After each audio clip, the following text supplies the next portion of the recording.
Hello'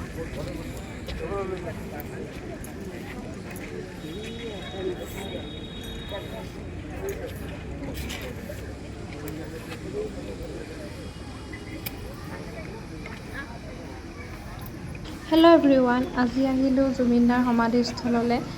এয়া আচলতে মন্দিৰতকৈ কোনো গুণে কম নহয়। আজি 15-16 দিন হ'ল চাকি বন্তি ধূপ ধূনা অহৰহ জ্বলিয়া আছে আৰু আমিও বন্তি এগছি জ্বলাওঁ বুলি আহিলোঁ। এয়া প্ৰথমে ধূপ ধূনা চাকি জ্বলাই ল'লোঁ আৰু মাও যিহেতু আমাৰ ইয়াত আছেহি, মায়ে মোক অহাৰ দিনাই কৈছিলে মোক তালৈ লৈ যাবি, মই তালৈ যাম বুলি, আৰু সেয়েহে মাকো আজি লৈ গ'লোঁ।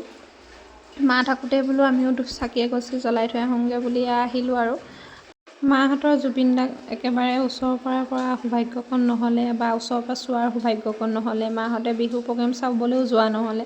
আমিও বাৰু ওচৰৰ পৰা তেনেকৈ নাপালোঁ, হ'লেও বিহু প্ৰগ্ৰেম চাবলৈ গৈছিলোঁ, তেনেকৈ দেখিছিলোঁ।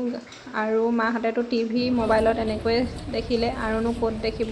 হ'লেও তেওঁ আমাৰ হৃদয়ত সদায় থাকিব, এয়া আমি প্ৰাৰ্থনা জনাই ল'লোঁ তেওঁ।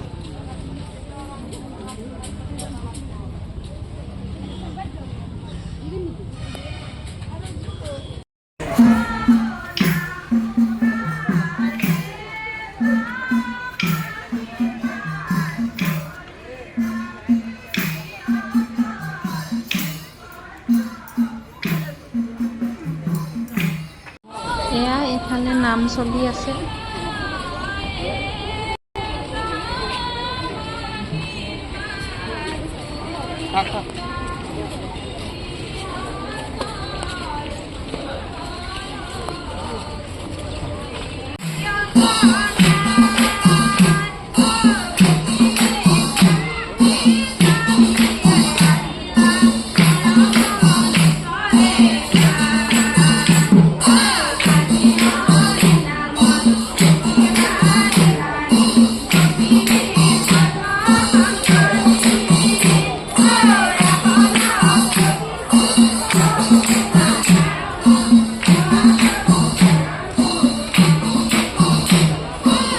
আমিও অকণমান নামত বহিলোঁ, এতিয়া ঘৰলৈ যাওঁগৈ আৰু অহাৰ সময়তো তেওঁক অকণমান সেৱা জনাই লৈছোঁ।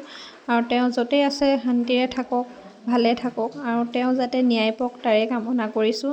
আমি অকণমান সোনকালে আহিছিলোঁ, তেতিয়া ইমান মানুহ নাছিলে, এতিয়া অজস্ৰ মানুহ এতিয়াও আহি আছে।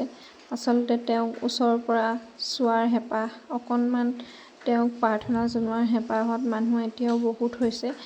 আমি বাৰু সোনকালে আহিছিলোঁ, সেইকাৰণে আমি সোনকালেই ওলাই দিছোঁ। এয়া দেখিছেনে, বহুত মানুহ এতিয়াও হৈছে। কি ক'ম মানে ভাষাই বিচাৰি পোৱা নাই। এটাই প্ৰাৰ্থনা কৰোঁ, তেওঁ যাতে ন্যায় পাওক, আমাক ন্যায় লাগে।